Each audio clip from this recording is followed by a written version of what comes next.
Hello, I'm sitting in my mother's back garden here in Stroud, Gloucestershire. Beautiful Saturday morning. The sun is shining, the breeze is flowing gently. The air is cool, and I'm feeling a mixture of things really, but pretty relaxed, pretty good, pretty centered.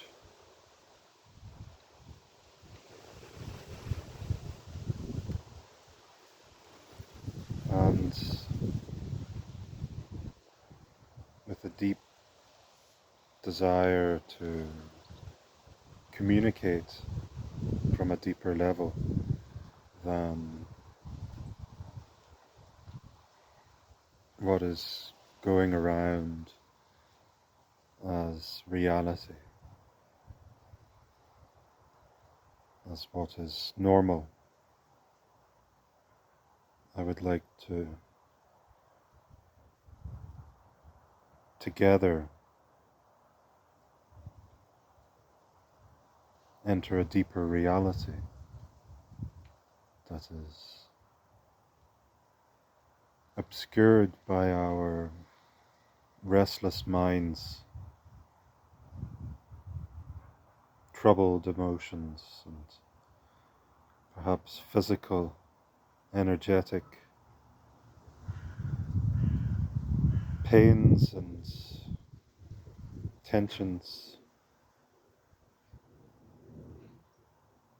but to come together to a deeper stillness and reflect upon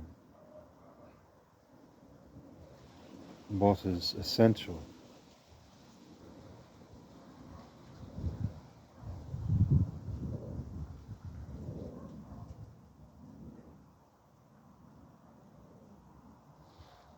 Too much of our philosophy is about tension and being dissatisfied with what is,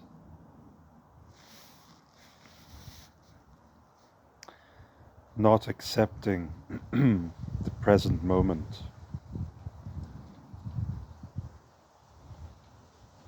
and therefore not enjoying life.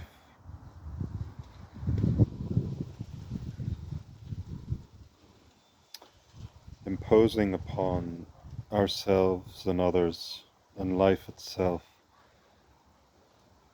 a kind of perfection that isn't perfection at all, but the very cause of imperfection and the very cause of stress and excessive self-consciousness we apply upon ourselves and upon each other to, to be in a certain way.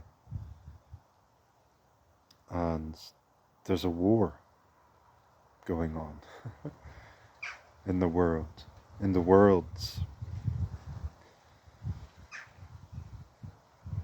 And that war, it's supernatural,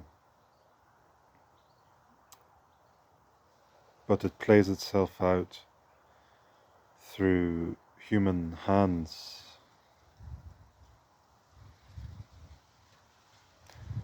And ultimately, it's a war for the earth itself.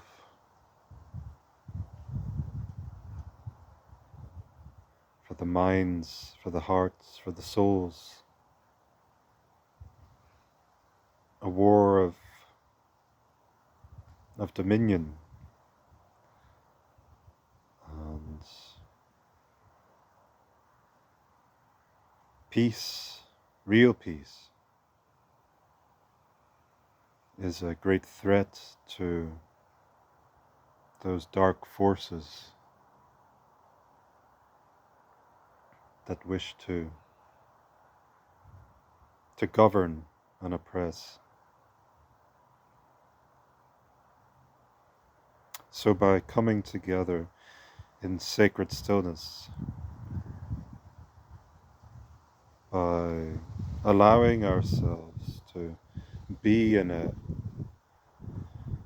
way that seems a bit different than the normal hustle and bustle, we are actually fighting the highest fight by consenting to surrender in each other's presence and see clearly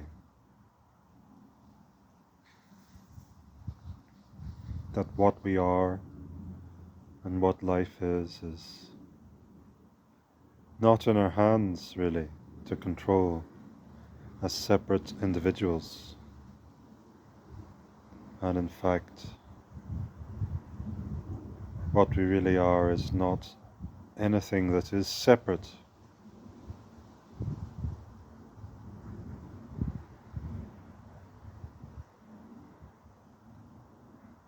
We create the separation with our minds, and then we impose it upon each other, and we teach this philosophy and pass it on to the next generation. And the trauma and the bondage perseveres instead of being healed. But I believe that we've got to a point where it has to be healed in this life. And that's not a pointing to ourselves as being special from any other generation. It's just a fact that it can't go on much longer here on earth, the dysfunction. So we need to take the reset into our hands by giving our hands over to the hands of the divine, by surrendering ourselves.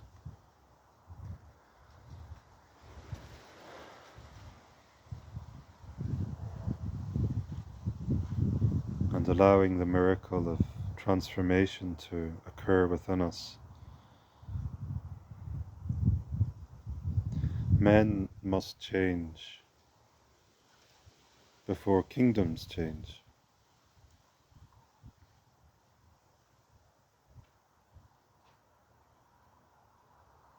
And at the end of our lives as seemingly separate individuals, which we are not, and which we can see through here and now, but at the end of the body's term, and may it be a long life for all of us, but still that day will come when we draw our last breath. And I have seen it up close and personal, as I'm sure many of you have with our loved ones. But that moment will come, and in that moment, no matter how much wealth we have accumulated, no matter how many titles we have accredited to our name, even our name itself, and all of that, even the breath itself has to be given up. So it's better to give it up now. And that treasure, that spiritual wisdom, that spiritual capacity is the greatest wealth, is the greatest treasure, is the greatest security. Because that moment will come for us all. But spirituality is not about living in fear of that moment. It's about celebrating life and realizing that death is an illusion. If we can only see through the confusion.